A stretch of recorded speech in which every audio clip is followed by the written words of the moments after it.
నమస్తే. మావోయిస్టులు వర్సెస్ ప్రభుత్వాలు ఈ యుద్ధం అడవుల్లో కొనసాగుతూనే ఉన్నది. వందలాది మంది మావోయిస్టులు, అటువైపున ఆదివాసీలు ప్రాణాలు కోల్పోతూనే ఉన్నారు. ఇటువైపున పోలీసుల వైపు నుంచి కూడా కొంతమంది చనిపోతున్నారు.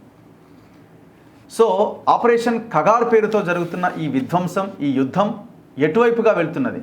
ఈ మధ్యకాలంలో మావోయిస్టులు ఒక బహిరంగ లేఖను విడుదల చేశారు.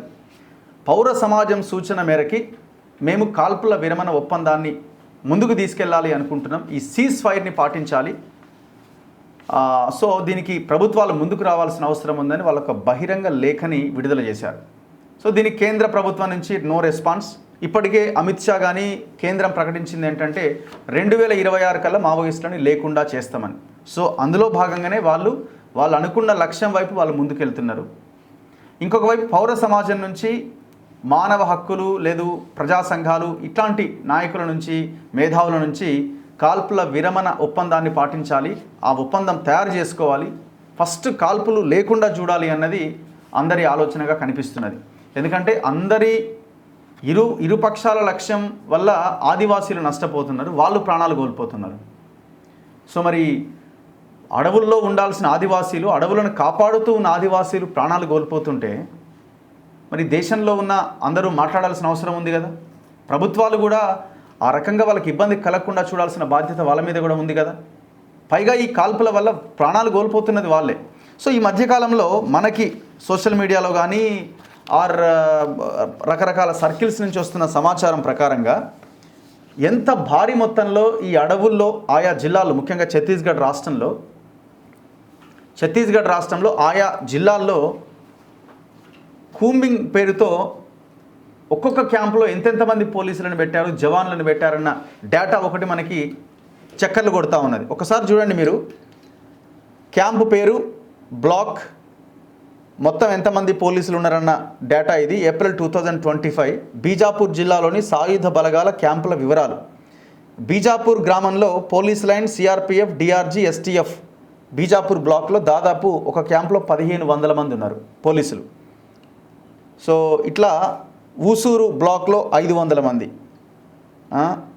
ఆవపల్లి సిఆర్పిఎఫ్ ఊసూరు బ్లాక్లో 500. ఇట్లా చూడండి ఒకసారి, క్యాంప్లో 500, 300, 300, 300, 300, 500, ఎక్కడ కూడా 300, 500కి తక్కువ అయితే ఎక్కడ కనబడట్లేదు. మీరు చూడండి, చాలా పెద్ద డేటా ఉంది ఇక్కడ. 400, 300, 500 ఎక్కడ చూడు. భూపాలపట్నం, రామాపురం, భూపాలపట్నం ఇది క్యాంపు పేరు. సో ఈ భూపాలపట్నం క్యాంపు అక్కడ కూడా 300, మనది కాదు ఇది, అక్కడ కూడా 300 మంది ఉన్నారు. ఇది మనదేనా? భూపాలపల్లి కాదు, భూపాలపట్నం, సారీ, మన భూపాలపట్నం ఛత్తీస్గఢ్. సో ఇట్లా బీజాపూర్ 300, ఏ క్యాంపులో చూడు 300 మంది పోలీసులకు తక్కువగా లేరు. ఇదంతా అదే డేటా.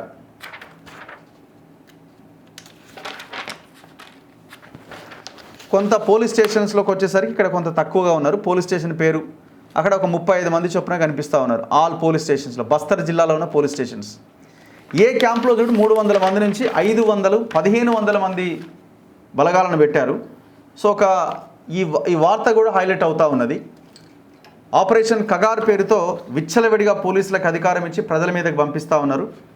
2024 జనవరి 1వ తారీఖు నుంచి 2025 ఫిబ్రవరి 9వ తారీఖు వరకు జరిగిన ఘటనలు పరిశీలిస్తే మొత్తం 76 మంది గ్రామస్తులను హత్య చేశారనేది ఇందులో కనబడుతూ ఉన్నది. వారిలో పురుషులు 70 మంది అయితే మహిళలు 6 ఉన్నారట. అండ్ PLGA కార్యకర్తలు 95 మంది చనిపోయారట. వీళ్ళు మావోయిస్టు వాళ్ళు సంబంధించిన వాళ్ళు. దీంట్లో పురుషులు 58, మహిళలు 37 మంది. మొత్తం కలిపితే 171 మంది హత్య గావించబడ్డారు.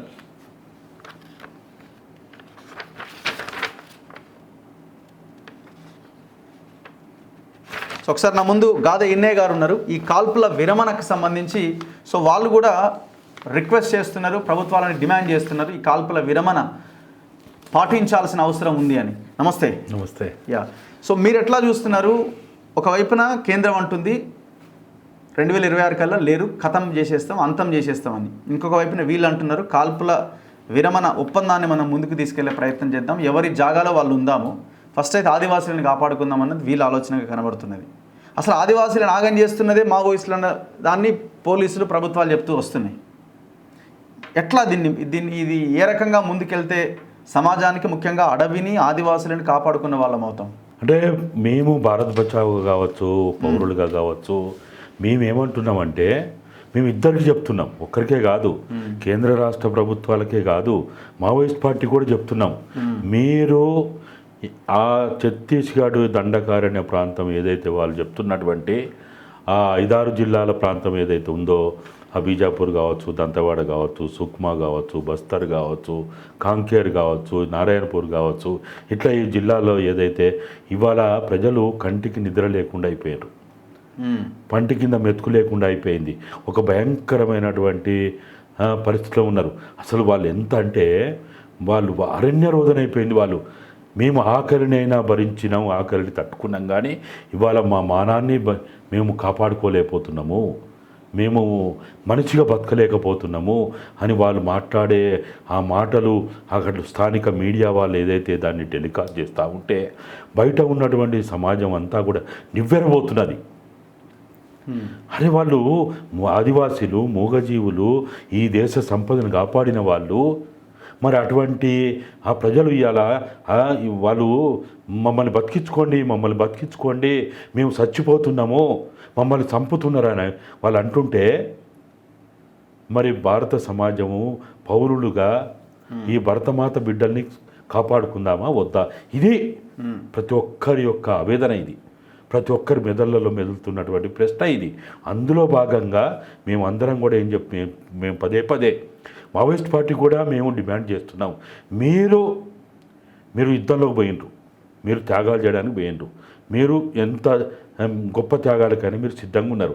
చావు అనేది మీరు ఎంచుకున్న లక్ష్యంలో చాలా చిన్నదే కావచ్చు, ఏదైతే సమాజం మారాలి, విప్లవం రావాలనే దాంట్లో మీ చావు అనేది చిన్నదే కావచ్చు, కానీ ఇవాళ ఒక యుద్ధ వాతావరణంలో మీరు ఇంతకుముందు చెప్పినట్టు కొన్ని జిల్లాలో సుక్మా కావచ్చు, లేకపోతే బిజాపూర్ కావచ్చు, దంతెవాడలో ఒక్కొక్క జిల్లాలో ప్రతి 5గురికి ఒక పోలీసు ఉన్నారు, ప్రతి 6గురికి ఒక పోలీసు ఉన్నారు.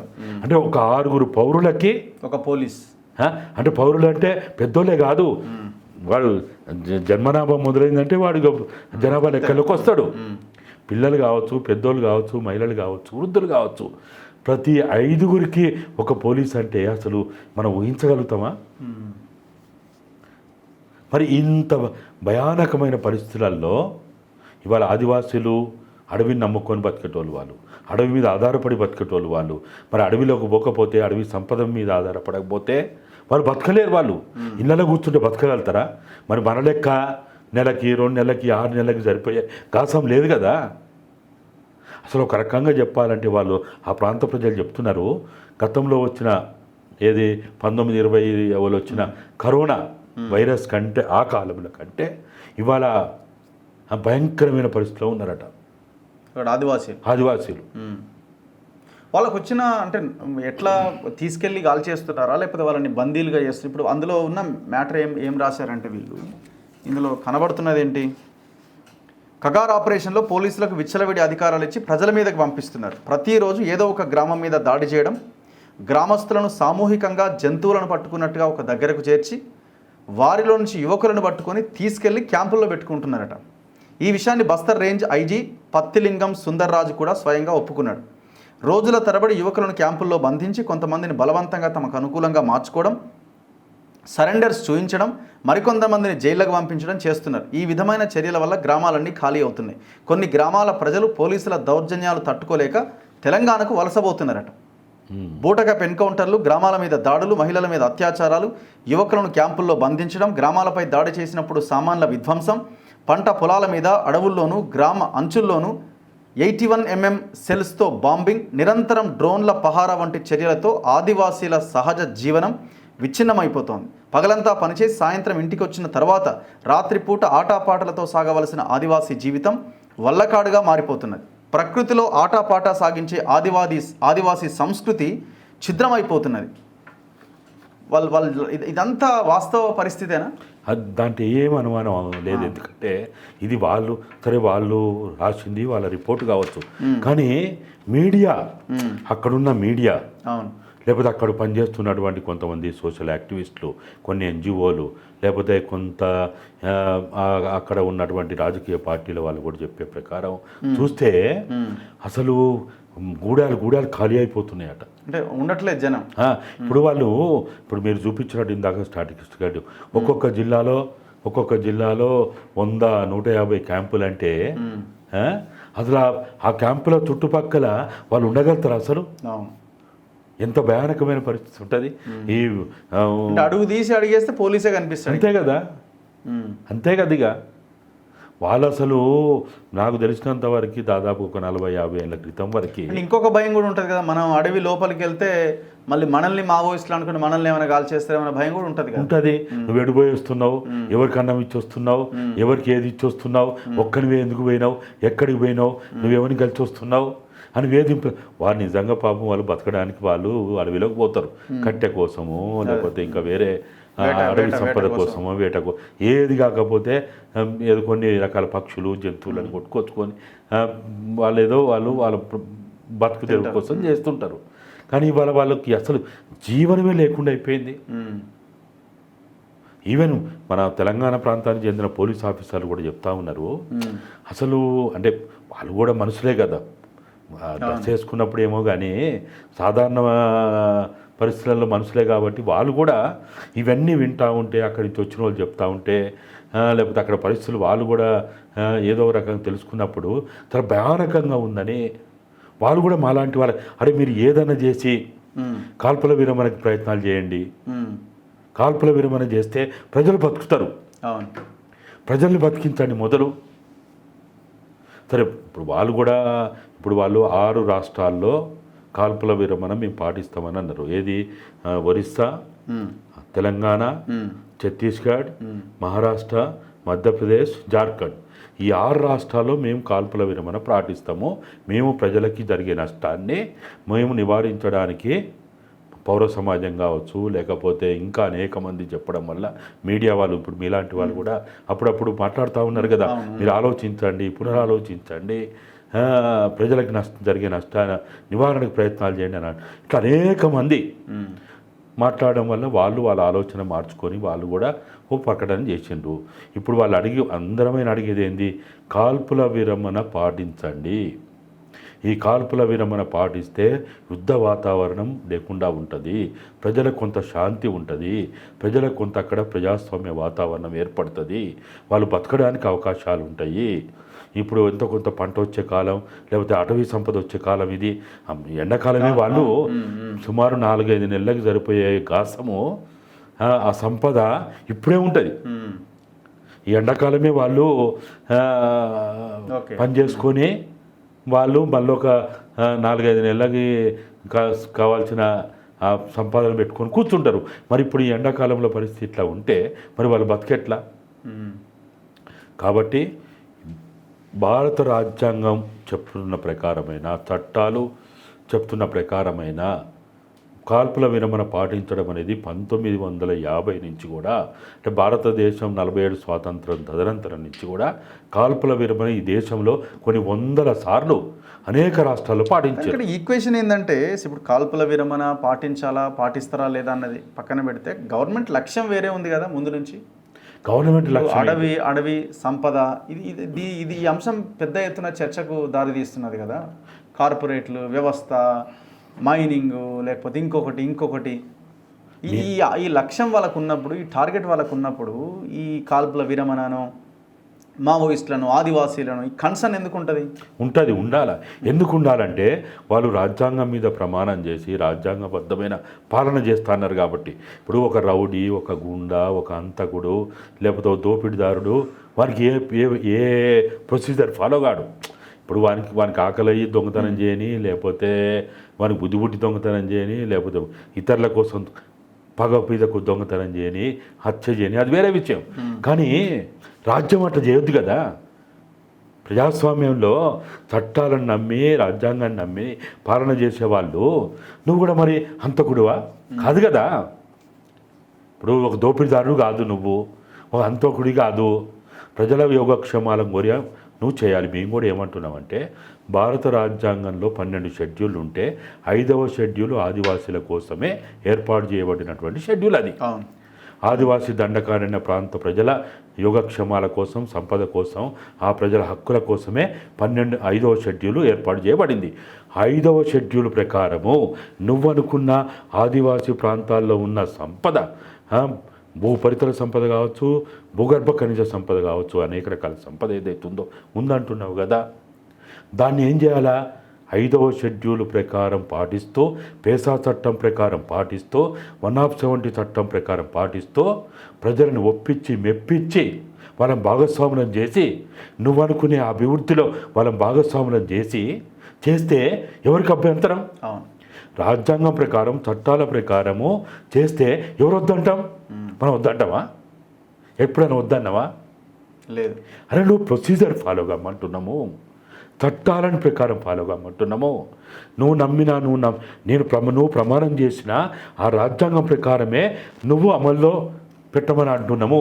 ఇది తప్ప వాస్తవం. అక్కడ సంపద కొన్ని ప్రాంతాల్లో కేంద్రీకరణ ఉంటుంది. అక్కడ ఐరన్ ఓర్ ఉండొచ్చు, గోల్డ్ మైన్స్ ఉండొచ్చు, లేకపోతే ఇంకోటి ఉండొచ్చు. ఇంకో దగ్గర క్రూడ్ ఆయిల్ ఉంటుంది, అంటే మనకు కావాల్సిన పెట్రోలు, లేకపోతే మనకు కావాల్సిన డీజిల్, మనకు కావాల్సిన ఇతర పదార్థాలు ఉంటాయి. ఒక్కొక్క ప్రాంతంలో ఒక్కొక్క రకమైనటువంటి సంపద కేంద్రీకృతమై ఉన్నది భారతదేశ భూభాగంలో. మనం వద్దంటామా? పద్ధతులు, నువ్వు తీసుకోవాల్సిన పద్ధతులు ఏంటి? ఆ ప్రొసీజర్ ఫాలో కావా? నా ఇష్టం వచ్చినట్టు చేస్తా, ముహూర్తాలు పెట్టి చంపేస్తా. చంపడం అనేది రాజ్యాంగం ఎక్కడైనా హక్కిచ్చిందా? రాజ్యాంగం ప్రకారం ఏంది? మనం చూస్తాం కదా, భారత జాతిపితగా పిలువబడేటువంటి గాంధీని చంపిన గాడ్సేని కూడా అరెస్ట్ చేసి, కేసు పెట్టి, కోర్టు ముందు పెట్టి, జైల్లో పెట్టి విచారణ చేశారు. ఇందిరాగాంధీని చంపిన వాళ్ళని కూడా కేసు పెట్టి, కోర్టు ముందు హాజరుపరిచి, జైల్లో పెట్టి విచారణ చేశారు. రాజీవ్ గాంధీని చంపిన వాళ్ళని కూడా అదేవిధంగా చేశారు. భారత రాజ్యాంగం ప్రకారము, మన చట్టాల ప్రకారము ఏ నేరస్తున్నైనా కానీ, ఎంత పెద్ద నేరం చేస్తున్నైనా నువ్వు వాళ్ళని అనేక రకాల ప్రయత్నాల వల్ల, టియర్ గ్యాస్ వల్ల, మన రబ్బర్ బుల్లెట్ల ద్వారా, లేకపోతే వాటర్ క్యాన్ల ద్వారా, లేకపోతే ఇతరత్వ ప్రయోగాలు చేసి వాళ్ళని అరెస్ట్ చేయి, వాళ్ళ జైళ్ళలో పెట్టు. వాళ్ళకి ఏం శిక్షలు ఇస్తావో. ఇప్పుడు గవర్నమెంట్ సైడ్ మాట్లాడే వాళ్ళు, పోలీసుల సైడ్ మాట్లాడే వాళ్ళు అంటున్న మాట ఏంటంటే, మావోయిస్టులకు ఇప్పుడు తెలిసి వచ్చింది, ఎందుకంటే వాళ్ళ వైపు నుంచి నష్టం ఎక్కువగా జరుగుతున్నది కాబట్టి ఇప్పుడు వాళ్ళు తెలుసుకున్నారు. ఇంతకాలం ఎందుకు ఈ కాల్పుల విరమణ, ఈ ఒప్పందము, ఇట్లాంటి వాటి మీద ఎందుకు ఫోకస్ చేయలేదు? ఎంతసేపు అశాంతి వైపే ఉన్నారు వాళ్ళు అన్నది వాళ్ళ వైపు నుంచి వస్తున్నమాట. దాన్ని ఎట్లా చూడాలా? అంటే ఇప్పుడు ఇక్కడ మేము మావోయిస్ట్ పార్టీ నుంచి వచ్చిన ప్రతిపాదన అనేది మాకు ముఖ్యం కాదు. మాకు కావాల్సింది, అంటే మాలాంటి వాళ్ళందరికీ కావాల్సింది, భారత్ బచావో కావాల్సింది, ఆదివాసీ వాళ్ళు భరతమాత ముద్దు బిడ్డలు, వాళ్ళు భారత పౌరులే కదా, భారతీయులే కదా, ఈ సంపదను కాపాడింది వాళ్ళే కదా. ఇది ఇలా కొత్త ఏం కాదు. అట్లంటే 1910లోనే గుండాదారు నాయకత్వంలో ఇదే బస్తరు ప్రాంతంలో బ్రిటిష్ వ్యతిరేక పోరాటం చేసిండ్రు. ఇక్కడ ఇప్పుడు రేపు 20వ తేదీ తెలంగాణ ప్రభుత్వం అధికారికంగా కొమరం భీము సంబంధించి ఇంద్రవెల్లి వారోత్సవాలు చేస్తున్నది కదా. అల్లూరి సీతారామరాజుకి అయితే ఏకంగా ప్రధానమంత్రి వచ్చి విగ్రహావిష్కరణ చేసిండు కదా. బిర్సా ముండాదైతే జార్ఖండ్లో, బీహార్లో, అస్సాంలో ఘనంగా వేడుకలు జరుపుతా ఉన్నారు. వాళ్ళ లక్ష్యం, ఆశయాలన్నీ వీళ్ళే కదా, ఇవే కదా. 1910లో ఇదే బస్తర్ డివిజన్లో ఇదే ప్రజలు, ఇదే అబుజ్మాడు, ఇదే మాడు, ఇదే నారాయణపూడు, ఇదే కాంకేరు, ఇదే బీజాపూర్, దంతెవాడ ప్రాంతంలో గుండాదూర్ నాయకత్వంలో పెద్ద బ్రిటిష్ వ్యతిరేక పోరాటం, అంటే జల్ జంగల్ జమీన్ అనేది ఏదైతే ఉందో ఇది మా హక్కు అని ఉద్యమాలు చేసిండ్రు. అంటే అప్పుడు మావోయిస్టులు ఉన్నారా? కొమరం భీం చేసినప్పుడు మావోయిస్టులు ఉన్నారా? అల్లూరి సీతారామరాజు చేసినప్పుడు మావోయిస్టులు ఉన్నారా? అరే మావోయిస్టులు అనేది ఇక్కడ చర్చ కాదు. మావోయిస్టులు అనేది దాని ఒక సాకుగా పెట్టి మనం చర్చ చేయొద్దు. ఇవాళ బలహీనులైందా, వాళ్ళు బలవంతులైందా, వాళ్ళు ఎత్తుగడానా, వాళ్ళు లేకపోతే ఇంకోట పక్కన పెట్టి ప్రజలు ఏంటిది అసలు, రాజ్యం ఏం కోరుకోవాలి, ఎప్పుడు పాలకులు ఏం కోరుకోవాలి, రాజ్యాంగం మీద ఆ? ప్రమాణం చేసింది కాబట్టి రాజ్యాంగబద్ధమైన పాలన చేయాలి. మేము కూడా ఏం చెప్తున్నాం, 5వ షెడ్యూల్ ప్రకారము, పేసా చట్టం ప్రకారము మీరు గ్రామ సభలను ఏర్పాటు చేసి గ్రామ సభల ఆమోదంతో ఆ ప్రాంతంలో చేయాలనుకున్న అభివృద్ధిని ఆ ప్రజల్ని భాగస్వాములను చేసి చెయ్యమని అంటున్నాం. మావోయిస్టులు చెప్పినట్టు చేయమని అంటలేం, రాజ్యాంగం చెప్పినట్టు చేయమని అంటున్నాం. మేము అది అనడం తప్ప? మేము మావోయిస్టులు చెప్పినట్టు, కమ్యూనిస్టులు చెప్పినట్టు, లేకపోతే అమెరికా చెప్పినట్టు, అదాని అంబానీలు చేసినట్టు చెప్పినట్టు చేయమంటలేము. అంటే భారత రాజ్యాంగం ఏం చెప్తే అదే చెయ్యి, అది అడగడం తప్ప? కాబట్టి ఇవాళ ఎవరు ఇక్కడ ఓడిండ్రు, ఎవరు గెలిచిండ్రు అనేది కాదు, ఎవరు బలహీనుడైండ్రు, ఎవరు బలవంతులైనని కాదు. ప్రజలు ఎలా భయానక వాతావరణం ఉన్నారు, యుద్ధ వాతావరణం ఉన్నారు. మేము బతకలేకపోతున్నాం అంటున్నారు, మేము చచ్చిపోతున్నాం అంటున్నారు. అరే ఒక తుఫాను వస్తుంది, ఒక భూకంపం వస్తుంది ఒక ప్రాంతంలో, మనందరం వాళ్ళకి అండగా నిలుస్తామా నిలవమా? తప్పకుండా. కర్ణాటకలో తుఫాను, కర్ణాటకలో భూకంపం వస్తే మనందరం మన మొన్న మణిపూర్లో అయ్యోదో యుద్ధ వాతావరణం జరిగింది, ఆడేదో చచ్చిపోతున్నారు, చంపబడుతున్నారు. అంటే ఇప్పుడు కేంద్రం అంటుంది అందరూ లొంగిపోండి, జనజీవన స్రవంతిలో కలవండి అంటుంది. ఇప్పుడు వాళ్ళు లొంగిపోతారా, వాళ్ళ ఆయుధాలతో వస్తారా రారా అది సెకండరీ. మేమేమంటున్నామంటే వాళ్ళు ఏదన్నా కానీ వాళ్ళు వాళ్ళతోటి మీరు ఏం మాట్లాడుకుంటారో మాట్లాడుకోండి. ఎట్లా అసలు మాట్లాడుకోరా అది వేరే విషయం. మేము అడుగుతున్నది కనీసం ఒక 6 నెలలన్నా మీరు సీజ్ఫైరు ఎలాంటి భేషజాలకు పోకుండా మీరు ప్రకటించి ఎవరికి వాళ్ళు వాళ్ళ స్థావరాల్లో ఉండండి.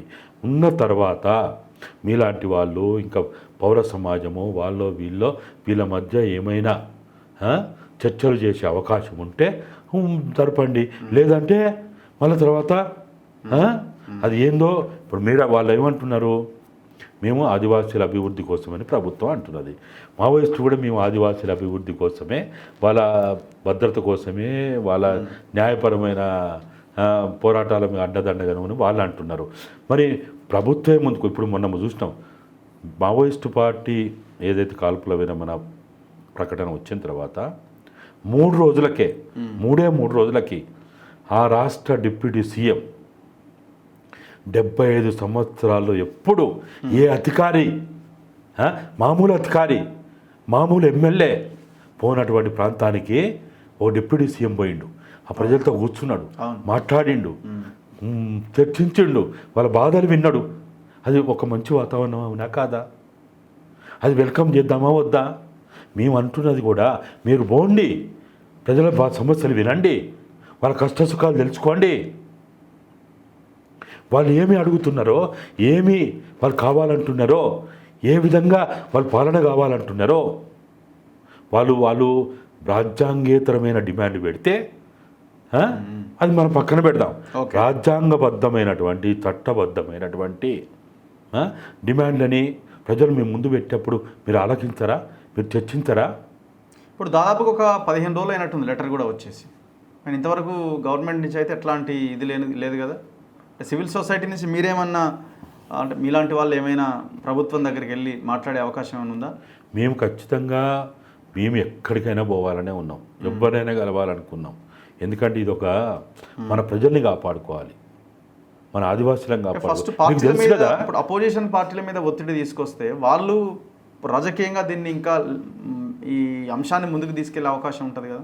మేము ఆ ప్రయత్నంలో భాగంగానే రేపే ఈ సుందరయ్య విజ్ఞాన కేంద్రంలో రేపు ఉదయం 10 గంటల నుంచి రాత్రి 9 గంటల వరకు మేము ఒక కార్యక్రమం తీసుకున్నాం. దాంట్లో అన్ని పార్టీలని పిలిచినాం. ఈవెన్ బీజేపీలో కూడా ఎవరైనా ఈ సమస్య మీద సానుకూలంగా ఉంటే సీజ్ ఫైర్ ఉండాల్సిందే, ఆదివాసులు బతకాల్సిందే, ఆదివాసులను బతికించుకోవాల్సిందే, షెడ్యూల్ 5ని అమలు చేయాల్సిందే అని బీజేపీలో ఉన్న వాళ్ళల్లో కూడా ఎవరైనా ఉంటే కూడా వాళ్ళను కూడా ఆహ్వానిస్తున్నాం, వాళ్ళని కూడా రమ్మంటున్నాం. దాంట్లో భాగంగా రేపు కాంగ్రెస్ పార్టీ నుంచి, బీఆర్ఎస్ నుంచి ఇప్పటికే చాలామంది మాకు ఆమోదం తెలిపిండ్రు.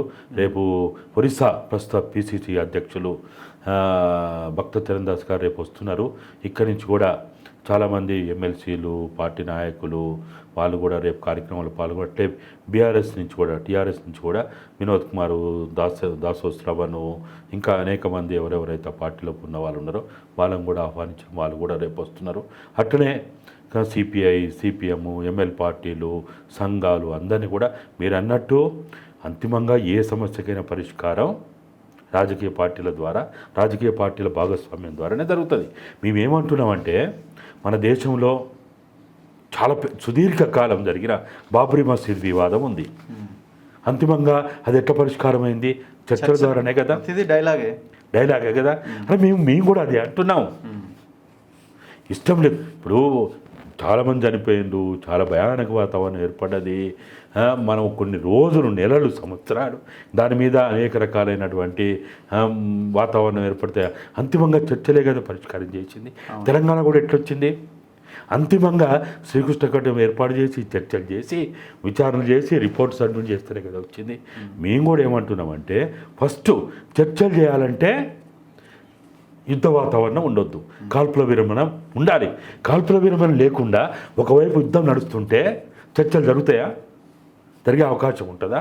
కాబట్టి నీకు చర్చలు జరగాలంటే ఫస్ట్ కాల్పుల విరమణ జరగాలి, యుద్ధ వాతావరణం పోవాలి అనేది మేము అభిప్రాయపడుతున్నాం. దాంట్లో భాగంగానే అన్ని రాజకీయ పార్టీలు వీళ్ళు వాళ్ళని కాదు, ఆదివాసీలను బతికించుకుందాము, షెడ్యూల్ 5 ఏరియాలో ఉన్నటువంటి ఆ ప్రజలను కాపాడుకుందాము అని ఎవరెవరైతే దీనిపైన స్పందిస్తుండో అందరితో కలిసి మేము వాళ్ళని కాపాడుకోవడానికి సుమారు దగ్గర మనకు తెలుసు కదా, ఆదివాసీ ప్రాంతాల్లో 12 నుంచి 15% భూభాగంలో సుమారు 15 కోట్ల ఆదివాసీలు ఉన్నారు.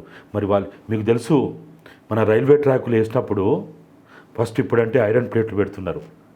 బ్రిటిష్ కాలంలో రైల్వే లైన్లు వేసినప్పుడు ఇదే ఛత్తీస్గఢ్, ఇదే అబుజ్మాడు మాడ్ ఏరియా నుంచి, ఎందుకంటే చాలా స్ట్రాంగ్ వుడ్ దొరుకుతుంది అక్కడి నుంచి తీసుకొచ్చిన దాంతో ఇవాళ భారతదేశంలో రైల్వేల వ్యవస్థ ఏర్పాటు చేసినప్పుడు ఇచ్చిన కట్టే వాళ్ళు కాపాడిన సంపదే.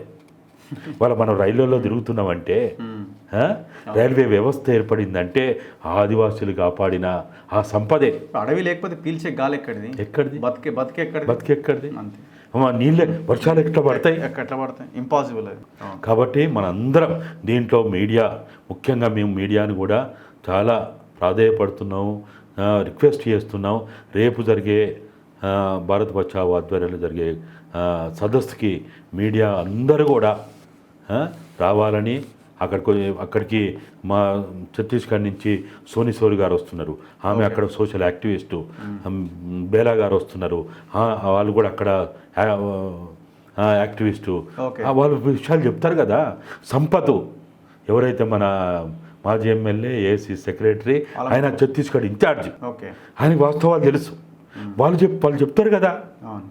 ఇవాళ ఏదో మావోయిస్ట్ పార్టీ చెప్పేది పక్కన పెడదాం, వాళ్ళ రిపోర్ట్ కూడా పక్కన పెడదాం.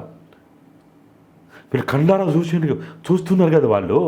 వాళ్ళు చెప్పే విషయాలన్నా మనం ఆలకించాలి కదా.